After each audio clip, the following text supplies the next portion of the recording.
Tuindá apresenta TytoCare. TytoCare é um avançado sistema de telemedicina que permite a médicos e pacientes a realização de exames diagnósticos à distância em tempo real. O aparelho tem tela touchscreen e assume as funções de estetoscópio digital, otoscópio, câmera e termômetro, de acordo com o componente utilizado, que gera vídeos e imagens com qualidade clínica de alta resolução dos ouvidos, garganta e pele, áudios do coração, do pulmão e do abdômen, e ainda grava todos estes dados em um histórico do paciente, além da temperatura e os batimentos cardíacos. Você não precisa ser um gênio em tecnologia para saber usar. Agora tudo pode ser feito em média até 20 minutos. Você não precisa sair de casa. Consulta ao vivo quando precisar, a qualquer hora do dia. Isso é fantástico, algo que não era possível fazer antes. Com TytoCare, a sua clínica vai com você aonde você for. Fale com a Tuindá.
Boa tarde. Bom, hoje o nosso intuito aqui é mais um bate-papo, para que a gente mostre algumas visões nossas, um pouco da nossa experiência em mais de 16 anos trabalhando com telemedicina. Quando a gente fala trabalhando com telemedicina, trabalhando com ferramentas para que o profissional de saúde possa prestar o serviço de telemedicina. Tá?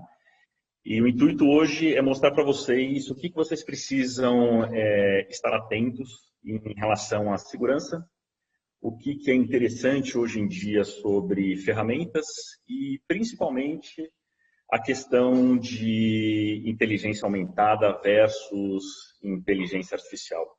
Vamos quebrar um pouquinho os tabus e ver o que a gente pode utilizar e o que na verdade, são alguns mitos, né, na área.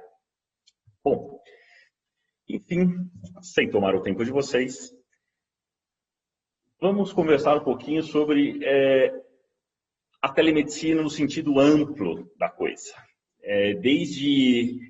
Temos um primeiro artigo aí em 1879, que foi publicado na Lancet sobre o uso do telefone para reduzir as visitas desnecessárias ao consultório. Isso a gente já está falando há mais de 141 anos, né? E até começo do ano a gente estava discutindo sobre a questão de utilizar conferência, telefone, visita médica à distância, enfim. Eu só trouxe duas informações aqui para vocês verem e entenderem há quanto tempo isso já vem se arrastando, né? E em 25, a capa da revista Science Invention mostrou o uso do rádio como um diagnóstico. Então você pode ver aí na própria capa que eu coloquei, até parece um computador arcaico aí, né, com uma videoconferência e um médico fazendo um exame físico à distância, né? Isso a gente está falando há 95 anos. Então é o seguinte, eu coloquei aqui as nuances de como funciona, e vocês bem sabem isso, um atendimento médico.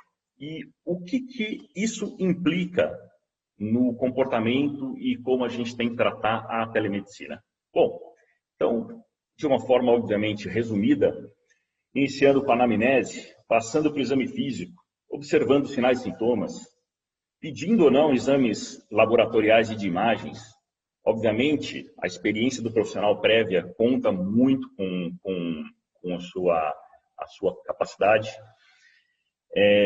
Formular um mapa mental de hipóteses diagnósticas, exclusão das hipóteses e fechar um diagnóstico ou proceder ao encaminhamento. Então, resumidamente, o que o profissional de saúde ele tem que fazer em qualquer atendimento é isso. E isso vem lá de trás e a medicina ela não se atualizou muito em algumas ferramentas que podem ajudar hoje muito o profissional a desenvolver outras maneiras de melhorar o diagnóstico do paciente ou melhorar a forma de como o paciente pode ser atendido, né? Obviamente, nós somos uma empresa, uma fábrica de software, ok? Nós não prestamos nenhum serviço médico, nosso foco é nos preocuparmos com as soluções que os médicos têm que usar para atender os seus pacientes, ok? Então, isso posto, obviamente, a maioria já deve ter ouvido ou lido esse livro. Quem não leu, indico como uma leitura obrigatória, né? Vale muito a pena. Mas, com isso colocado, eu queria só colocar o atendimento médico versus a telemedicina, que às vezes se confunde isso, e isso não é legal se confundir. Porque o atendimento médico, por si só, é a própria prática da medicina. O médico atende, ele está fazendo medicina. A telemedicina é um meio, apenas um meio.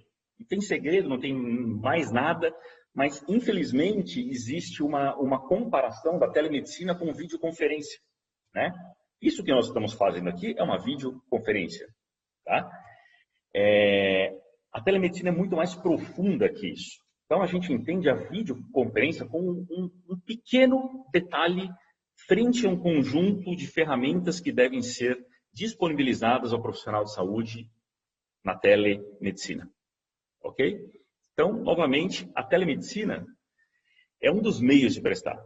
Pode ser por videoconferência, pode ser por telefone, pode ser de forma síncrona, assíncrona, enfim, existem uma série de possibilidades. E, obviamente, a decisão deve ser do profissional, única e exclusivamente. Se primeira consulta, se só no retorno, se segunda e assim por diante. Obviamente, ele vai assumir o ônus disso. Então, eu acho que essa questão de dizer se o médico pode atender logo de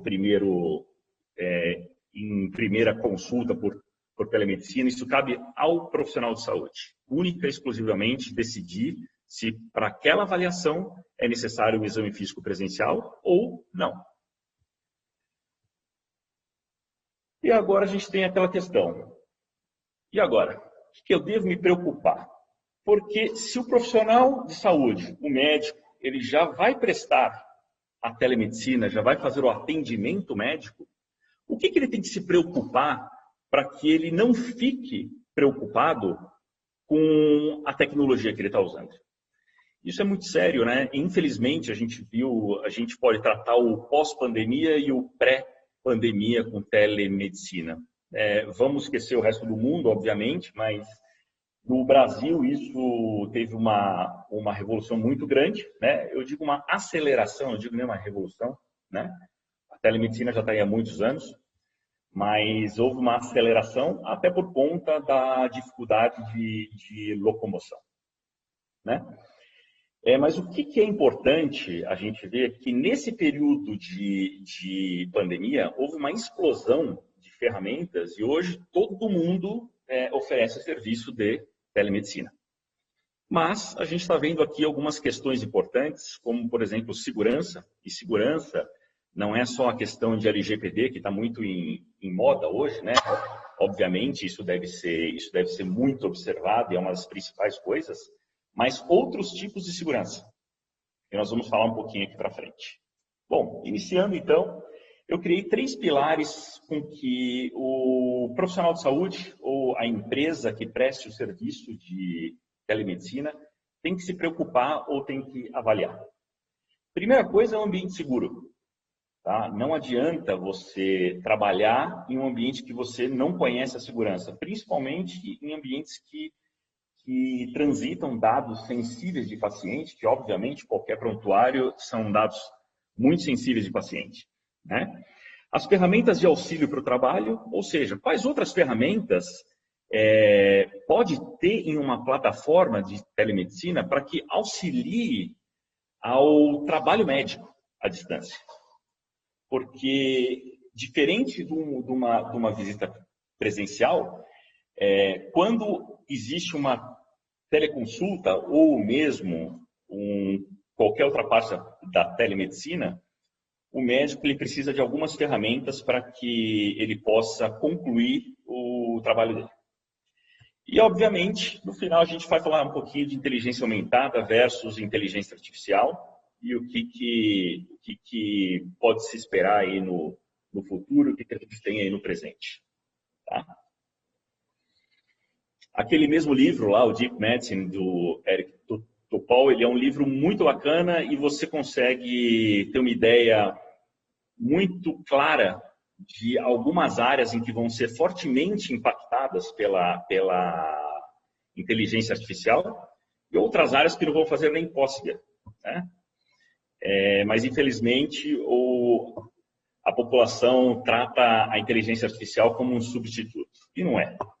Enfim, no próprio ambiente seguro, quais são os principais pontos que você deve avaliar qualquer software em que você vai trabalhar? Seja um software, um prontuário eletrônico, seja uma plataforma de telemedicina, seja um simples software de videoconferência, enfim. Como que é tratado o sigilo das informações entre médico e paciente? Sua ferramenta atende esse requisito?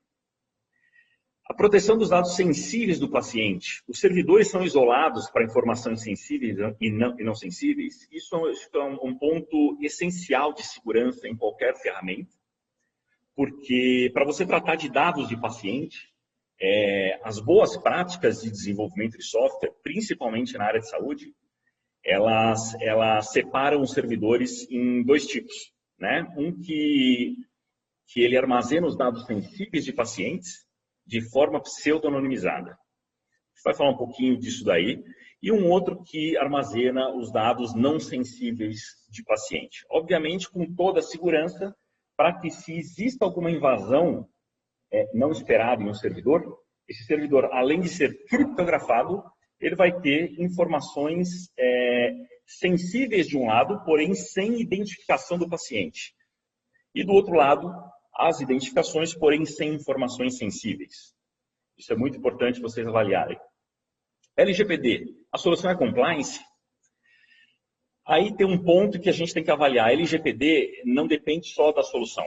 A solução corresponde a 50% a 60% do compliance da LGPD.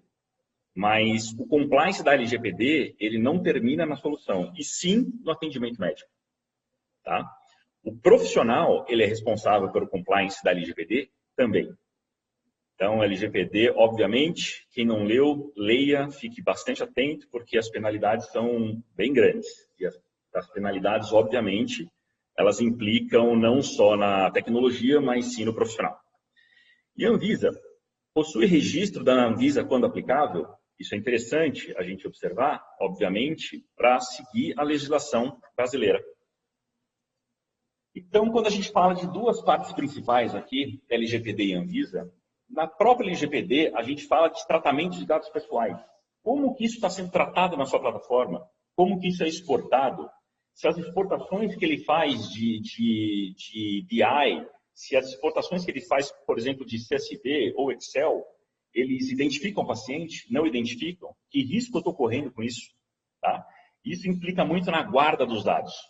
De que forma está sendo guardados esses dados? Aonde? É dentro do Brasil? É fora do Brasil? Tá? Nós temos também, além da LGPD, o Marco Civil do Brasil, que prevê a guarda dos dados dentro do território nacional. A proteção desses dados sensíveis, a gente já falou, na divisão de 2 servidores. E punição e multas. A LGPD, ela prevê multa de milhões de reais. Milhões, em que, obviamente, tem a capacidade de quebrar qualquer empresa ou pessoa física.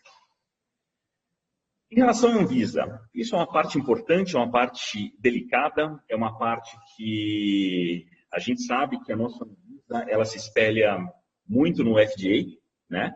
O FDA, quando a gente fala em relação à tecnologia da área de software, eles já estão muito mais avançados do que a própria Anvisa. E o que a gente observa? Que a maioria dos sistemas médicos americanos, obviamente que não sejam só prontuários, eles necessitam ter o registro no FDA. Tá? Da mesma forma, isso a gente extrapola para a Anvisa. A Anvisa, mesmo em 2020, ela publicou algumas normas muito interessantes, né, sobre segurança de dados e equiparando sistemas médicos a produtos para a saúde. Então, existem sistemas médicos que são comparados hoje a produtos para a saúde e que necessitam de registro na Anvisa. Né? E a questão de registrar um produto na Anvisa, ela não é tão simples assim quanto parece. Quando a gente fala de registro da Anvisa, a gente tem uma série de normativas, uma série de responsabilidades e documentações que a empresa precisa ter. Uma delas, ela precisa ser um fabricante de produto médico. Uma vez que o software, ele tem imagens de paciente, que ele tem imagens de lesão, e que você vai utilizar isso para dar um diagnóstico, ou mesmo uma hipótese de diagnóstico, isso é passível, de acordo com a RDC 185 da Anvisa, a registro do seu sistema. E para isso a empresa tem que ser um fabricante de equipamentos médicos. Ah, mas é um software. Ok, mas ele é comparado a um produto para a saúde. Tá? Precisa ter boas práticas de fabricação perante a Anvisa, isso é um documento. Tem que ter um cadastro na vigilância sanitária municipal e tem que ter um cadastro na vigilância sanitária estadual e na federal, que é a AFE. Aqui saiu um M a mais, mas desculpem, gente, não é a FEM, é a AFE. Ok. Após isso feito, a empresa pode entrar com pedido de cadastro ou registro do seu equipamento, dependendo da classe de risco. Nesse caso, o equipamento é o software. Bom, o que a gente indica que vocês possam observar em que é interessante terem uma plataforma para telemedicina e por que isso é passível de Anvisa? Isso é interessante a gente falar, porque existem muitas dúvidas sobre isso. Até hoje, tá? A dúvida paira e muitas pessoas falam uma coisa, outras falam outras, mas a gente tem que se basear na lei para ver o que realmente pode e o que não pode. Bom, uma plataforma modular, primeira coisa, ela deve ter o prontuário do paciente. O prontuário do paciente, por si só, ele não é uma solução passível de registro na Anvisa. Tá?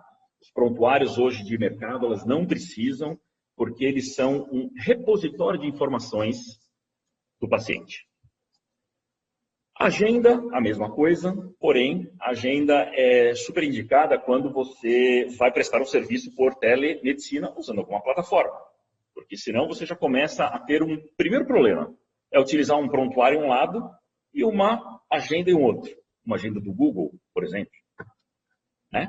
Meios de comunicação, videochamada, telefonia criptografada. Isso é muito importante. Por quê? Porque a sua prevenção em relação a possíveis processos que você pode ter usando alguma ferramenta de tecnologia, ela tem que ser pronta para te oferecer a sua segurança. Ou seja, você deve ter a possibilidade de gravar as suas videochamadas. Você deve ter a possibilidade de gravar os telefonemas. Ok? Nós não estamos entrando aqui na discussão de se deve gravar ou não, mas pelo menos ela tem que poder te dar essa possibilidade. Meios de interação, SMS, chat, até mesmo o próprio WhatsApp, para informações, obviamente, não sensíveis ou pseudo-anonimizadas. De forma nenhuma, a gente pode usar informações sensíveis ou não pseudo-anonimizadas em chat ou SMS, uma vez que isso sai fora da plataforma.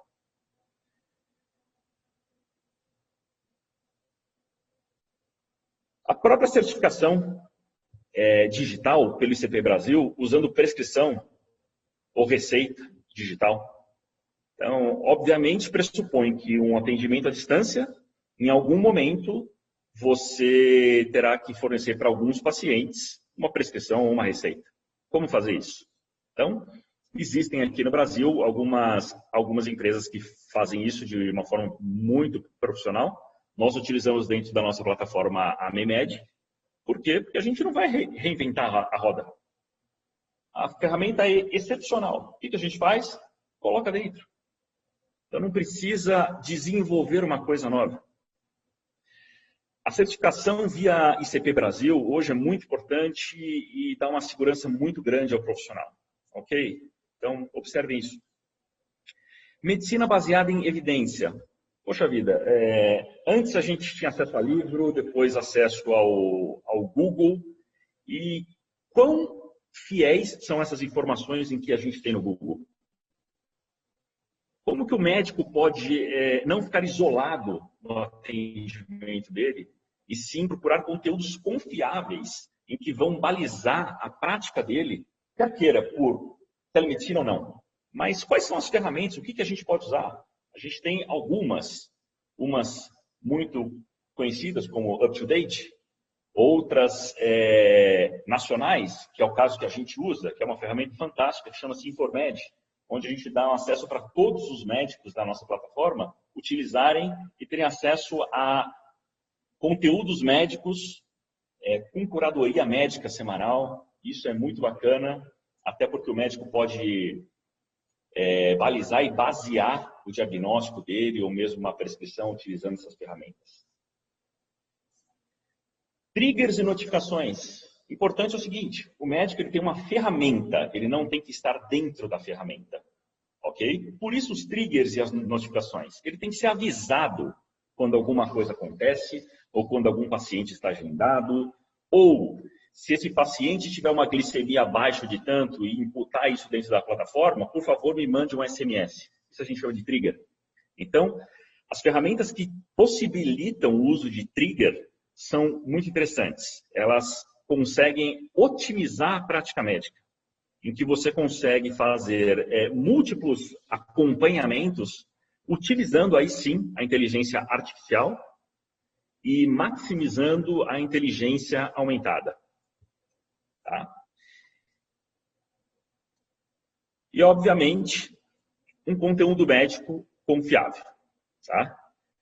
Isso aqui a gente já comentou nesse exemplo aqui de cima. Bom, e a questão, será que médico e máquina, que tanto falam, por que o médico tem tanto medo da inteligência artificial? Né? Por que a telemedicina, às vezes, ela se confunde um pouco com a inteligência artificial? E qual que é a diferença da inteligência artificial para a inteligência aumentada? Né?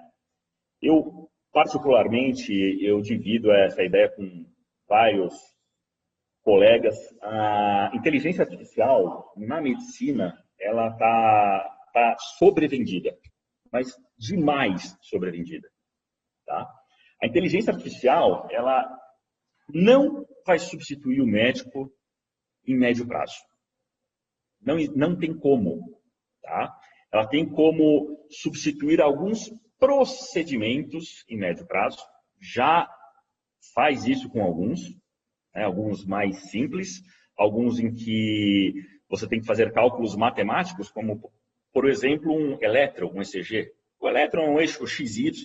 Isso é muito fácil você programar uma inteligência artificial para interpretar isso daí.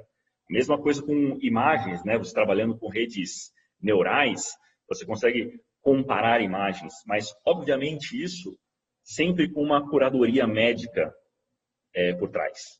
Tá? O que eu quero dizer com esse slide é o seguinte: o médico e a máquina.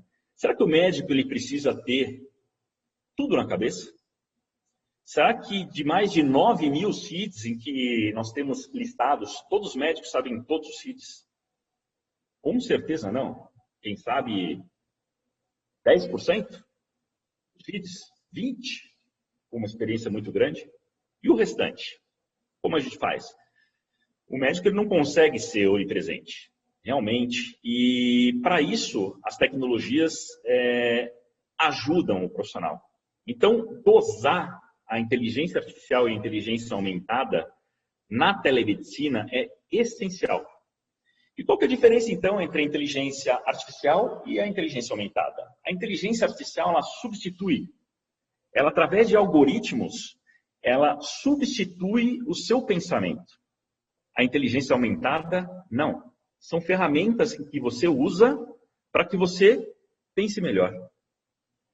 Então, eu acredito muito nisso. A gente baseia soluções nossas em inteligência aumentada, até por conta de riscos. Né? Imagina você dar um diagnóstico, como a gente sabe que existem ferramentas que fazem isso, né?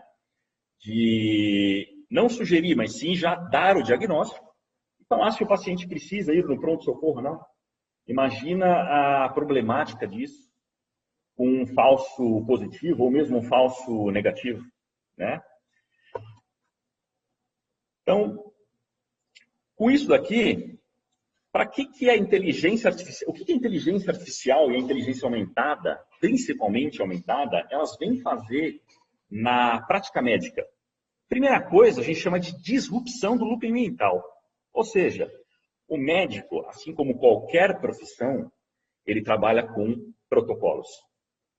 E os protocolos eles vão sendo estabelecidos de acordo com a vida do médico. Como ele atende, como que ele monta o seu arcabouço de diagnósticos. E chega uma hora que isso às vezes começa a dar um looping. E você começa a antecipar uma doença que acaba pulando etapas da sua anamnese. E isso é muito ruim. Com certeza, isso já aconteceu para todos. E quando a gente volta atrás, a gente fala, puxa vida, eu comi bola ali. Então, a inteligência aumentada, ela vem para ter essa disrupção do loop mental. É você realmente pensar fora da caixa. Manter o foco no paciente. Isso acho que é uma das principais nuances e uma das principais vantagens da inteligência artificial. Muito diferente do que muitos falam, a inteligência aumentada ou artificial, ela não vem para atrapalhar a medicina. Pelo contrário, ela vem para que o médico não precise ser um computador em que armazene tudo na cabeça, mas que ele use essas ferramentas para armazenar. Eu vou dar um exemplo. 30 anos atrás, com certeza, todo mundo aí usava o guia 4 rodas. certo? E usava, lembra? Você ia para a página 4, aí tinha a flechinha, ó, vá para a página 38, aí da 38 você fazia um mapa de como você iria chegar naquele lugar. Montava aquilo, desenhava no guardanapo, ou usava ele no banco aqui do lado, e chegava no lugar, certo? Bom, depois veio o GPS, que ninguém mais tinha guia 4 rodas, hoje tem, por exemplo, o Waze. Né?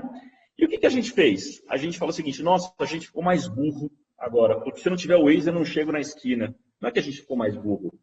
A gente percebeu que essa parte do cérebro, que a gente armazenava essas informações, a gente não precisa ter à disposição ela a toda hora. Então o cérebro ficou um pouco mais preguiçoso. Só que para isso, obviamente, você tem que se basear em informações confiáveis. Por quê? Se você pegar um aplicativo que você fala o endereço e te manda para o outro, você vai para o outro e só vai perceber a hora que chegar. Por isso, a informação confiável é muito importante na inteligência aumentada.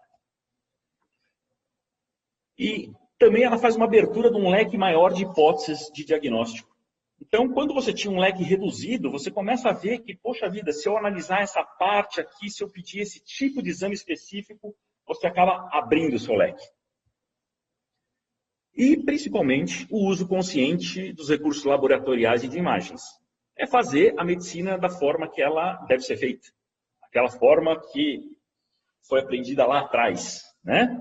Exame clínico, anamnese, hipóteses e depois pedir exames laboratoriais e de imagem. E não o inverso, que até hoje é muito feito na medicina.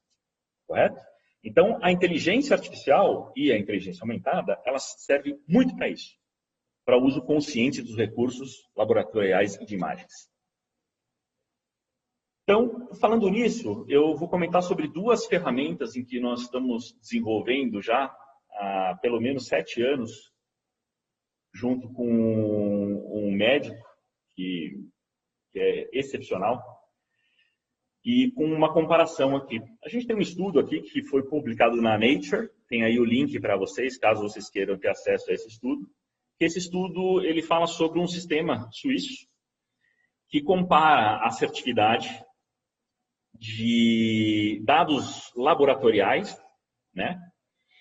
Sendo que esse sistema ele conseguiu 60% de margem de acerto, colocando, interpolando esses dados laboratoriais frente a 60% dos hematologistas. Ou seja, entre hematologistas e o sistema, obviamente com muita curadoria médica atrás, que é isso que é o sucesso, sem curadoria médica vira inteligência artificial. Inteligência artificial na medicina, pura e simplesmente, é perigosa. Obviamente, salvo algumas exceções. Então, conseguiu-se provar e conseguiram fazer um sistema que tenha o mesmo nível de assertividade de hematologistas, quanto os clínicos atingiram 25%. Tá? Mas, obviamente, por quê? Porque o clínico ele não é tão especializado quanto o hematologista para ver exame de sangue ou exames laboratoriais. Ok? A gente está trabalhando muito com um sistema nosso em que a gente fez uma interpolação de rede neural, que é uma das áreas da inteligência aumentada, para sugestão diagnóstica. Que isso vai se cruzar com um segundo sistema nosso, que nós também já testamos e há muito tempo estamos fazendo testes, e eu queria mostrar para vocês o resultado. O Diagnodes, que é o sistema que nós, daqui uns 2 meses, estamos colocando na plataforma já, está conseguindo bater mais de 90% dos diagnósticos em 95% das síndromes clínicas. Isso para a gente é um grande orgulho, né? E a gente está muito contente com isso que a gente está fazendo. E já estamos ainda em teste com 3 hospitais de São Paulo, 2 privados e 1 público. Então esses índices, eles vieram desses hospitais, ok? Obviamente sempre comparando com o diagnóstico final conclusivo. E um outro que nós utilizamos é um algoritmo de raciocínio médico orientado. Diferentemente de soluções em que você coloca o que o paciente está sentindo, ou seja, os sinais e sintomas, e ele já te dá uma solução. Não é. Isso aí é uma substituição do médico perigosa, tanto para quem usa quanto para o paciente. O que a gente tentou fazer com o sistema, e que acho que nós chegamos numa condição muito interessante, foi transformar esse sistema num guia para o médico fazer os seus exames, a sua anamnese, o seu exame físico, e conduzindo ele a abrir o leque mental de ideias, de raciocínio médico. É por isso que a gente chama que é um raciocínio médico orientado, levando ele ao final a hipóteses de diagnóstico e o que ele precisa fazer para exclusão dessas hipóteses. Quais exames ele deve pedir para que se exclua essas hipóteses. Então, independente de sistema, vocês têm que sempre pensar em soluções em que vão orientar o médico, em que vão conduzir o médico à sua clínica médica, e não substituir o médico. Bom, falando um pouquinho da estrutura nossa, o que a gente tem? A empresa tem 34 anos de existência, não é uma empresa nova, então não surgimos na pandemia. Há 16 anos trabalhamos incansavelmente com telemedicina, sem que a nossa empresa preste um único serviço médico. Nós trabalhamos só com sistemas para quem quer fazer telemedicina. E há 8 anos estamos desenvolvendo a nossa plataforma própria, que é a MedCortex. E eu falo que o nosso trunfo que nós temos aqui é a nossa equipe de desenvolvedores. Eu chamo eles de Golden Team, tá? Porque para mim eles são o coração aqui da empresa. A gente tem uma equipe muito boa, uma equipe muito entrosada e que, graças a Deus, entendeu o nosso intuito do que é telemedicina e o que a gente deve fazer para ajudar a população e a classe de profissionais de saúde para utilizar isso. E dentro aqui da nossa plataforma, sem mesmo ter um atendimento médico, a gente tem cerca de 21 mil profissionais cadastrados da saúde. E fechando esse mês com uma base de quase 21 milhões de pacientes. Tá? Hoje eu me orgulho de poder fazer parte aí de um projeto que é o maior projeto de telemedicina pública da América Latina, na Prefeitura de São Paulo. E a gente está muito animado com os resultados e esperamos que isso seja muito bom para a população e para os profissionais de saúde. Ok? E eu queria deixar essa imagem aqui para vocês, de final, fazendo uma comparação, né? É um slide um pouco ácido, mas é um slide que eu acho que a gente tem que pensar um pouco nele. Vamos avaliar o pré-pandemia, o pandemia que é agora, e vamos tentar pensar no pós-pandemia, né? Por muito tempo, a telemedicina foi essa senhora aqui, a Geni, certo? Coitada dela, só levava a pedrada. Joga pedra na Geni, joga pedra na Geni. Mas, belo dia, chegou a pandemia. Chegou a pandemia, que é o Zeppelin, que veio para destruir a cidade, não é verdade? E de uma hora para outra, a telemedicina se tornou a salvação. O problema é que o final dessa história, dessa música, é que a Geni volta a ser apedrejada, né? Quando o Zeppelin vai embora. Então, essa questão de a gente não deixar mais a Geni ser apedrejada, ela depende tanto dos profissionais, quanto das empresas que estão prestando serviços de telemedicina e também das empresas que desenvolvem sistemas e softwares para telemedicina. Todo cuidado é pouco. Todo cuidado é pouco. Qualquer escorregão vira mídia. Então, questões de segurança, legislação brasileira, Anvisa, são condições sine qua non que o médico tem que se basear. E, obviamente, telemedicina deve ser usado com moderação. Então, pessoal, acho que era isso que eu tinha que falar um pouco com vocês. Obrigado. Vamos ver se tem alguma questão.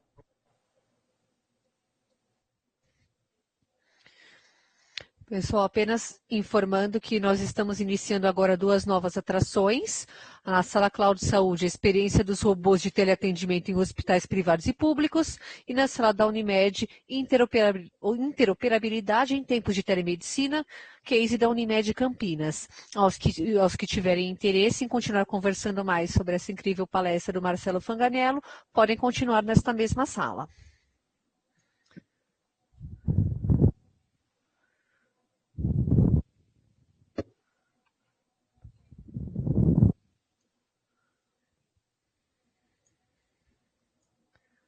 Obrigado, pessoal, pela participação.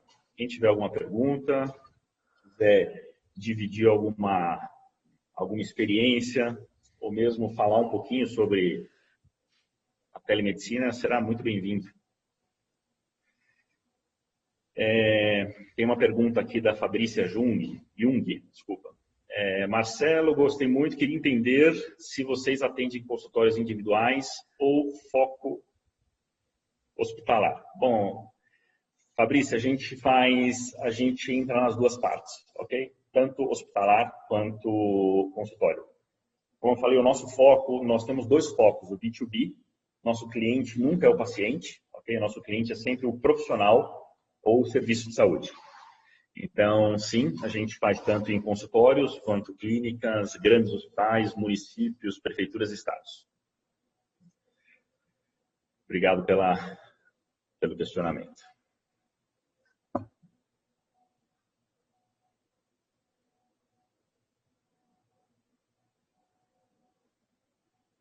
André Horácio. Marcelo, obrigado pela palestra. Não percebi qual a sua empresa e os focos do seu serviço. O intuito não foi falar da empresa, tá, André? O intuito foi mostrar um pouco da nossa visão, obviamente, de empresa, sobre a telemedicina e os cuidados que os profissionais têm que ter, ok? Mas o nosso foco da empresa é fábrica de software. Nós somos uma empresa focada em fabricação de software para telemedicina. É só isso que nós fazemos na nossa área, a Get Connect, que é uma divisão da Oxy System, ok? Empresa de 34 anos. E há 16 anos a gente tem esse intuito, é a nossa vida, é nosso sangue, dia a dia, melhorar as soluções que nós fazemos. Tá? Com 16 anos, eu digo para você o seguinte, nós erramos muito, mas a gente aprendeu um pouquinho também. Eu acho que a gente está numa situação agora que a gente, olhando para trás, com certeza a gente vê que a gente errou um pouco menos do que a gente acertou. Então, nós trabalhamos com software e temos uma plataforma completa para telemedicina, em que tem videoconferência, tem a parte de SIP-Trunk, ou seja, telefonia interna, todo o prontuário, parte de diagnósticos clínicos, enfim, é tanta coisa. Se eu fosse falar, a gente ia ficar aqui o dia inteiro. Mas, se você tiver interesse, entra na nossa página, a gente pode conversar, marcar um alinhamento para que você conheça, faça um teste na plataforma e veja o que ela pode fazer para os seus serviços. Bom? Passo o contato, sim. Eu vou colocar aqui no chat, ok? O nosso site.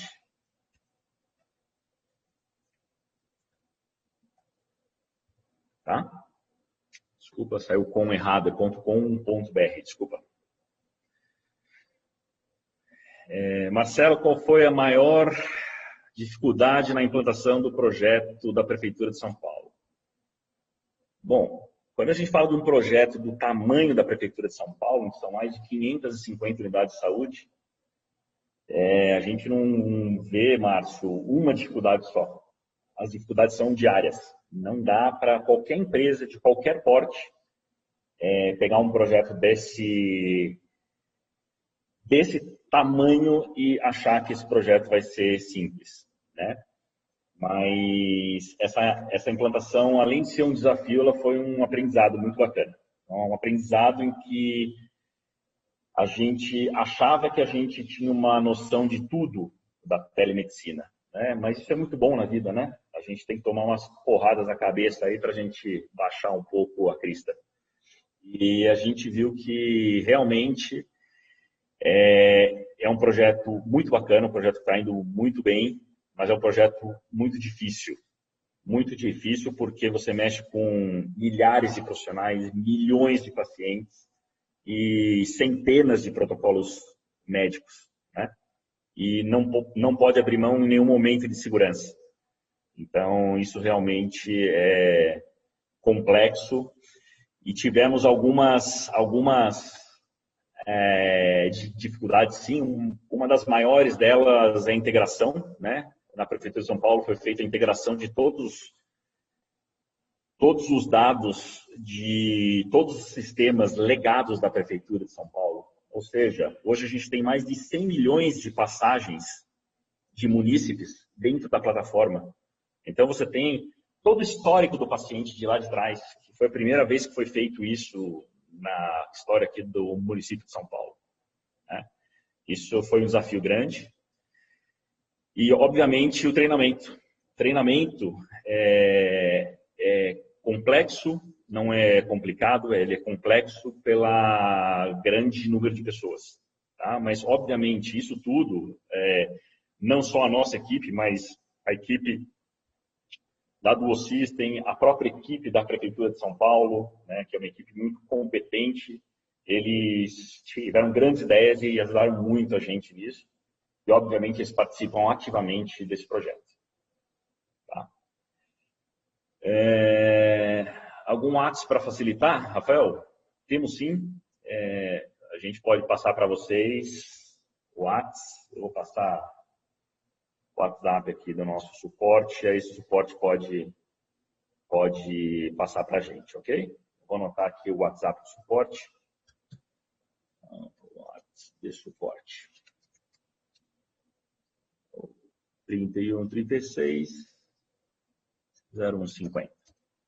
Telefone ou WhatsApp. Ok? Vamos lá. José Frade. Parabéns pela apresentação. Obrigado, José. Regulação de telemedicina durante a pandemia externou a necessidade de integração de profissões para a continuidade do cuidado. Acompanhei a questão de perto, a implementação de receitas digitais, e foi um caos as primeiras semanas. Eu perdi aqui, desculpa. As primeiras semanas em relação ao impacto no processo de trabalho dos farmacêuticos. Precisamos avançar no debate da integração da telemedicina com outras profissões para a continuidade do cuidado. Integrar o registro de dispensação e validação de assinaturas. Concordo em gênero, número e grau com você. Na nossa plataforma, a gente não tem só a medicina, ok? A gente tem odontologia, então a gente tem CRO, CRM, Corém, Conselho de Fisioterapia, e é o CREFITO, também o CREFITO para terapia ocupacional, psicologia, nutrição, e isso tudo, dentro da plataforma, você pode criar equipes multidisciplinares. Isso que você falou é excepcional e essencial para uma conduta médica, ok? Isso a gente já está preparado para isso, a gente já pensou muito nisso, já implantamos, e a prescrição médica realmente não dá para reinventar a roda. Hoje a gente usa a Memed, ela atende bem a gente e funciona muito bem para isso. Laís, obrigado você por estar presente aí. E José, obrigado pela pergunta. Está aí o nosso WhatsApp do suporte. Caso queira marcar uma reunião, a gente fica à disposição.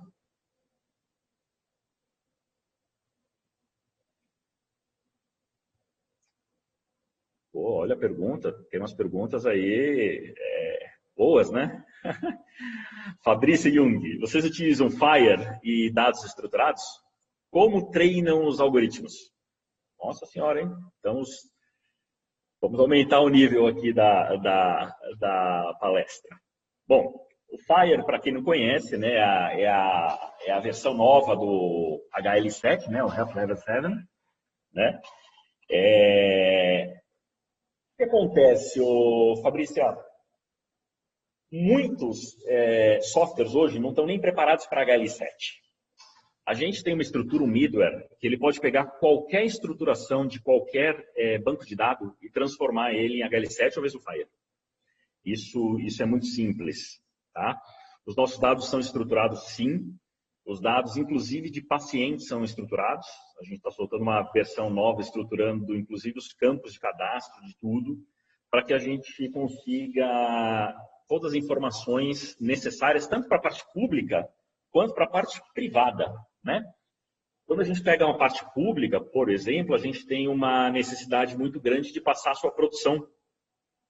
A sua produção em forma de boletins de trabalho, como o BPAI, né? Ou mesmo você passar essas informações via um TIS para uma operadora de saúde. Então, sim, a gente pode usar FHIR, como a gente pode usar qualquer outro banco de dados interrelacional que seja. A gente tem também uma solução middleware que faz esse mapeamento e essa estruturação. E como vocês treinam os algoritmos? Bom, uma pergunta excepcional. Você tem algumas técnicas, tá, de inteligência aumentada, inteligência artificial. Hoje, a gente faz uma curadoria muito justa, como são as síndromes clínicas em que nós temos foco nisso. A curadoria nossa é semanal, em pegar tudo que foi feito e ver se existe alguma inter-relação ou alguma rede neural ainda que ela não foi conectada, tá? E a gente treina com próprios algoritmos. A gente faz um algoritmo de treino, tá? Como nós não baseamos a nossa ferramenta em inteligência artificial, e sim inteligência aumentada, a curadoria médica é o nosso algoritmo principal. Então, esse treino é de erro e acerto, ok? Então, a gente vê a probabilidade de uma doença com aqueles exames laboratoriais que chegaram, que deu 89%. E a gente viu que passamos longe. Então, obviamente, o nosso rating errou. Tem alguma coisa em que a gente comeu bola. E nisso a gente desenvolve a melhoria dos nossos algoritmos. Não sei se eu te respondi, mas eu acredito que eu tenha dado uma boa passada. Porque se a gente for falar de como treinar algoritmo aqui, é uma coisa extremamente complexa. Mas a gente usa a rede neural e também a rede neural convolucional para imagens, que é uma coisa mais avançada ainda. WhatsApp. WhatsApp a gente passou aqui. Posso colocar de novo o WhatsApp aí, mas já está no chat, tá? O chat vocês têm acesso aí para ter, mas é o 31, aqui, 3136. Olha, aqui de cabeça eu não sei, né? A gente tem que olhar o celular. 0150. Bom, tá aqui. Então tá bom, Fabrícia. Que bom que esclareci a sua questão. Mais alguma pergunta?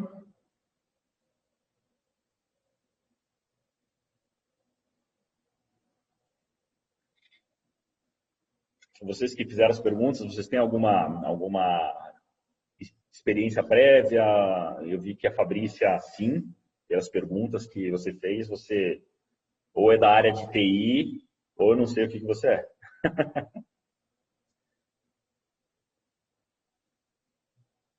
Ah, que bom, Fabrícia. Que bom, que bom. Você é médica, né? Eu não sou engenheiro não, mas eu adoro essa área.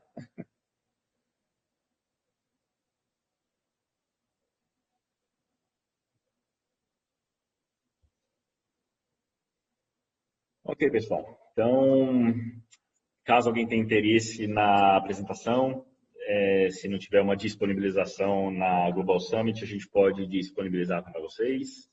Enfim, podemos fazer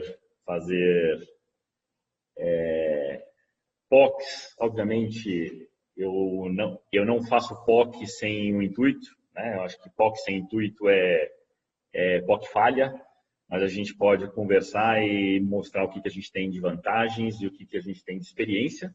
E, obviamente, a gente tem bastante coisa para aprender ainda. Tanto é que 8 anos que a gente faz a plataforma e a gente está longe de acabar ela. A plataforma já está em uso há um bom tempo, mas toda semana sai novidades.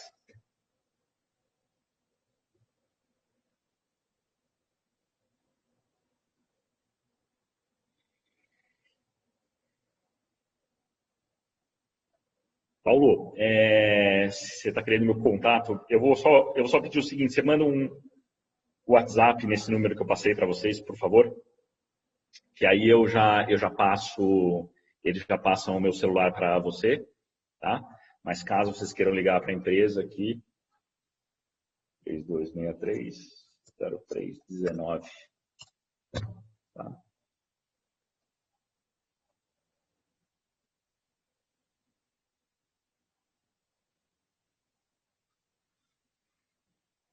Tá aqui o número.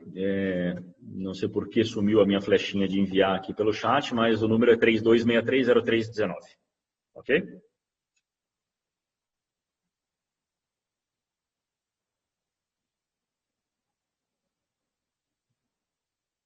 Obrigado, Flávio.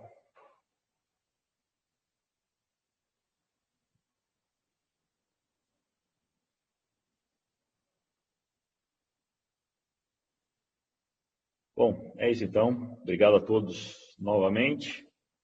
Fabiano, Sabatini, prazer em tê-lo aí na nossa conferência. Obrigado pelo apoio aí. Ok? Mais alguma pergunta, pessoal? Então, acho que a gente pode encerrar por aqui. Obrigado a todos. E aproveitem o Global Summit, que está com uma grade muito bacana. Obrigado.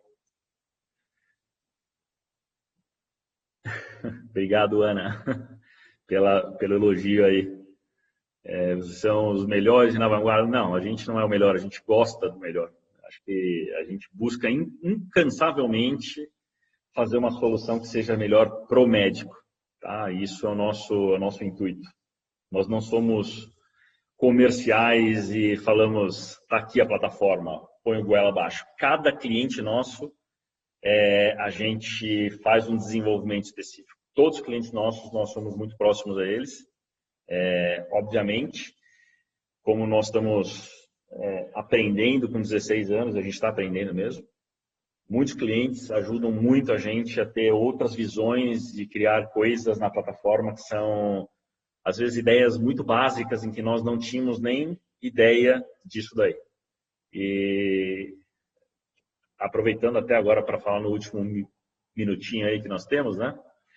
A gente começou a fazer isso há 12 anos atrás, a ter equipamentos médicos já com registro na Anvisa de dados de sinais vitais, como glicosímetro, como aparelho de pressão, como oxímetro de pulso, balança, etc.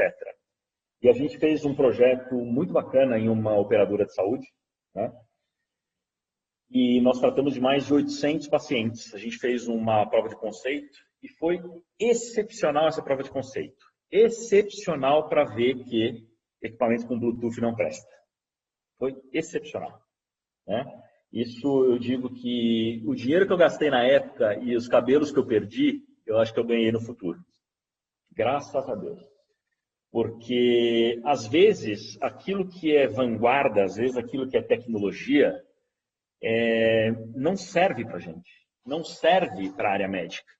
Às vezes a gente tem que dar um passo para trás. A gente tem que pensar o que a gente pode fazer de mais simples para que facilite tanto o serviço médico, quanto principalmente a adesão do paciente à tele.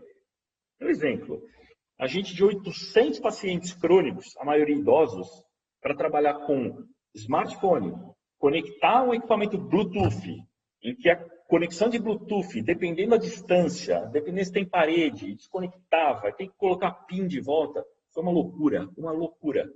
E aí a gente pensou, eu pus a minha cabeça para funcionar e falei o seguinte: step down, vamos pensar como que a gente pode fazer isso de uma forma barata e que todo mundo tenha acesso. O que a gente fez? A gente desenvolveu protocolos de contato de paciente por telefone.